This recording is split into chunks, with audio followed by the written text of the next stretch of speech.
Hello বন্ধুরা, আজকে হলো 31শে ডিসেম্বর আর 2024 সাল সম্পূর্ণ শেষ হয়ে গেল। একটা নতুন বছর 2025 সাল থেকে শুরু হতে চলেছে।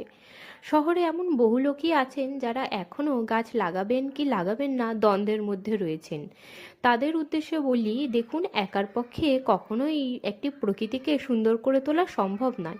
যখন আমরা সবাই মিলে গাছ লাগাবো, তখনই আমরা প্রকৃতিকে দূষণের হাত থেকে রক্ষা করতে পারবো। তো দোটানার মধ্যে না থেকে থেমে থেকে 2025-এ আপনাদের জীবনে যা কিছু পরিকল্পনা রয়েছে তার মধ্যেও গাছ লাগানোকে সামিল করে নিন।